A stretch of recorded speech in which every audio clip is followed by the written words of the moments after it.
दोस्तों, आज हम बात करेंगे उस जनरेशन की जिसे कहते हैं जेन ज़ी, यानी 1997 से 2012 के बीच जन्मी पीढ़ी।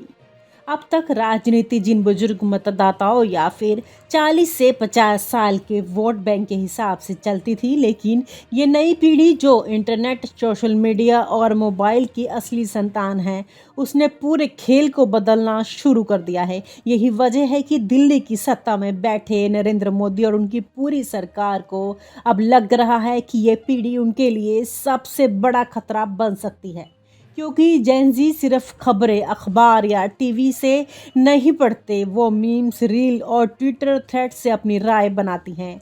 और ज़रा सोचिए, जिस सरकार ने अपनी पूरी ताकत मीडिया को कंट्रोल करने और नैरेटिव सेट करने में लगाई, उसके सामने ये पीढ़ी किसी झंडे या प्रचार के पीछे भागने वाली नहीं है। उन्हें प्रोपोगंडा चम्मच से नहीं खिलाया जा सकता, क्योंकि उनका एल्गोरिदम उन्हें हर तरफ की सच्चाई दिखा देता है। यही डर है। मोदी सरकार की असली चुनौती ये है कि इस पीढ़ी के लिए अंधभक्ति फैशनेबल नहीं है। ये सवाल पूछती है और सवालों से नहीं, नेता पसीना पसीना हो जाते हैं।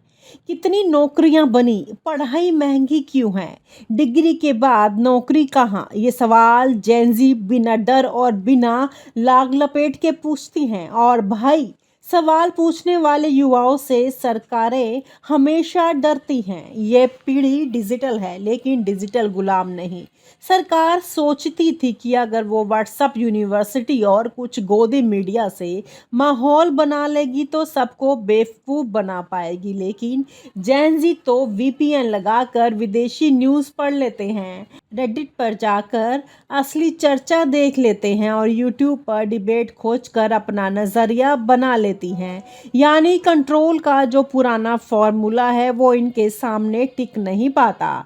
दिल्ली की गली से लेकर मुंबई की यूनिवर्सिटी और बेंगलुरु के स्टार्टअप तक जेन ज़ी का एक ही मंत्र है, हमारी ज़िंदगी हमारे फैसले। और ये मंत्र किसी भी सरकार को सबसे ज़्यादा डराता है, क्योंकि अभी तक राजनीति ने हमेशा से मान लिया था कि जनता को बस धर्म, जाति और जुमलों में उलझाए रखना है। लेकिन जेन ज़ी ये सब देखकर कहती हैं, बकवास छोड़ो, काम दिखाओ। और भाई, जब काम दिखाने की नौबत आए तो सत्ता वालों के हाथ पांव फूल जाते हैं।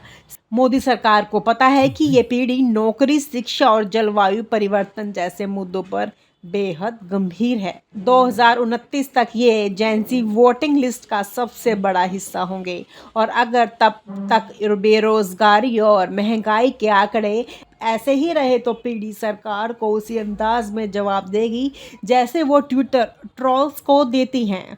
Okay boomer. और इस ओके बूमर के साथ पूरी राजनीति की इमारत हिल जाएगी।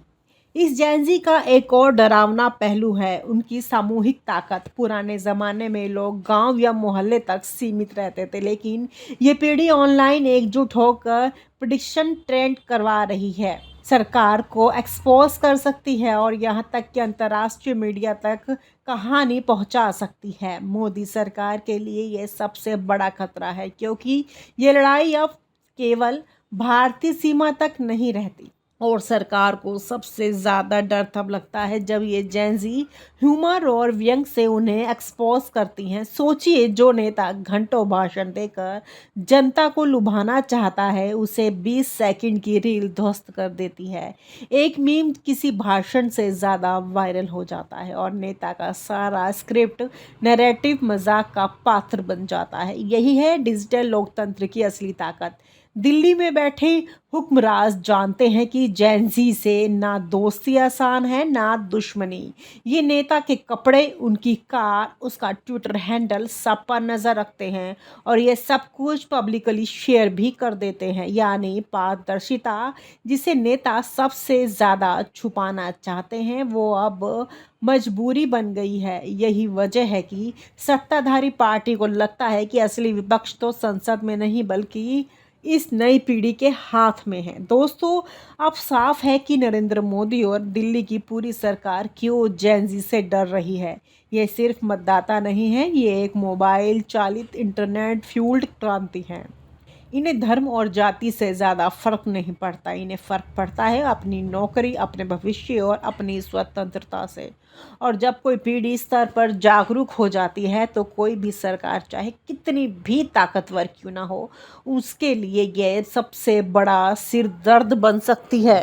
दोस्तों, आज हम बात करेंगे उस जनरेशन की जिसे कहते हैं जेन ज़ी, यानी 1997 से 2012 के बीच जन्मी पीढ़ी। अब तक राजनीति जिन बुजुर्ग मतदाताओं या फिर 40 से 50 साल के वोट बैंक के हिसाब से चलती थी, लेकिन ये नई पीढ़ी जो इंटरनेट, सोशल मीडिया और मोबाइल की असली संतान है, उसने पूरे खेल को बदलना शुरू कर दिया है। यही वजह है कि दिल्ली की सत्ता में बैठे नरेंद्र मोदी और उनकी पूरी सरकार को अब लग रहा है कि ये पीढ़ी उनके लिए सबसे बड़ा खतरा बन सकती है। क्योंकि जेन ज़ी सिर्फ खबरें अखबार या टीवी से नहीं पढ़ते, वो मीम्स, रील और ट्विटर थ्रेड से अपनी राय बनाती हैं। और ज़रा सोचिए, जिस सरकार ने अपनी पूरी ताकत मीडिया को कंट्रोल करने और नैरेटिव सेट करने में लगाई, उसके सामने ये पीढ़ी किसी झंडे या प्रचार के पीछे भागने वाली नहीं है। उन्हें प्रोपोगंडा चम्मच से नहीं खिलाया जा सकता, क्योंकि उनका एल्गोरिदम उन्हें हर तरफ की सच्चाई दिखा देता है। यही डर है। मोदी सरकार की असली चुनौती ये है कि इस पीढ़ी के लिए अंधभक्ति फैशनेबल नहीं है। ये सवाल पूछती है और सवालों से नहीं, नेता पसीना पसीना हो जाते हैं।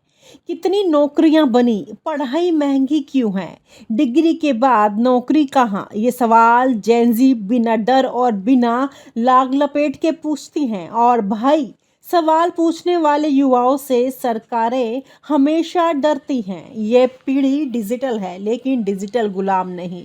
सरकार सोचती थी कि अगर वो व्हाट्सएप यूनिवर्सिटी और कुछ गोदी मीडिया से माहौल बना लेगी तो सबको बेवकूफ़ बना पाएगी, लेकिन जेन ज़ी तो वीपीएन लगाकर विदेशी न्यूज़ पढ़ लेते हैं, रेडिट पर जाकर असली चर्चा देख लेते हैं और यूट्यूब पर डिबेट खोजकर अपना नज़रिया बना लेती हैं। यानी कंट्रोल का जो पुराना फॉर्मूला है वो इनके सामने टिक नहीं पाता। दिल्ली की गली से लेकर मुंबई की यूनिवर्सिटी और बेंगलुरु के स्टार्टअप तक जेन ज़ी का एक ही मंत्र है, हमारी जिंदगी हमारे फैसले। और ये मंत्र किसी भी सरकार को सबसे ज़्यादा डराता है, क्योंकि अभी तक राजनीति ने हमेशा से मान लिया था कि जनता को बस धर्म, जाति और जुमलों में उलझाए रखना है। लेकिन जेन ज़ी ये सब देखकर कहती हैं, बकवास छोड़ो, काम दिखाओ। और भाई, जब काम दिखाने की नौबत आए तो सत्ता वालों के हाथ पांव फूल जाते हैं। मोदी सरकार को पता है कि ये पीढ़ी नौकरी, शिक्षा और जलवायु परिवर्तन जैसे मुद्दों पर बेहद गंभीर है। 2029 तक ये जेन ज़ी वोटिंग लिस्ट का सबसे बड़ा हिस्सा होंगे।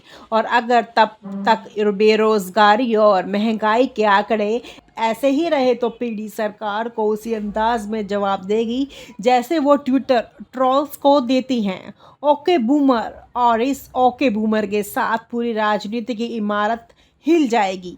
इस जेन ज़ी का एक और डरावना पहलू है उनकी सामूहिक ताकत। पुराने ज़माने में लोग गांव या मोहल्ले तक सीमित रहते थे, लेकिन ये पीढ़ी ऑनलाइन एकजुट होकर प्रेडिक्शन ट्रेंड करवा रही है, सरकार को एक्सपोज कर सकती है और यहाँ तक कि अंतर्राष्ट्रीय मीडिया तक कहानी पहुँचा सकती है। मोदी सरकार के लिए ये सबसे बड़ा खतरा है, क्योंकि ये लड़ाई अब केवल भारतीय सीमा तक नहीं रहती। और सरकार को सबसे ज़्यादा डर तब लगता है जब ये जेन ज़ी ह्यूमर और व्यंग से उन्हें एक्सपोज करती हैं। सोचिए, जो नेता घंटों भाषण देकर जनता को लुभाना चाहता है, उसे 20 सेकंड की रील ध्वस्त कर देती है। एक मीम किसी भाषण से ज़्यादा वायरल हो जाता है और नेता का सारा स्क्रिप्ट नैरेटिव मजाक का पात्र बन जाता है। यही है डिजिटल लोकतंत्र की असली ताकत। दिल्ली में बैठे हुक्मराज जानते हैं कि जेन ज़ी से ना दोस्ती आसान है ना दुश्मनी।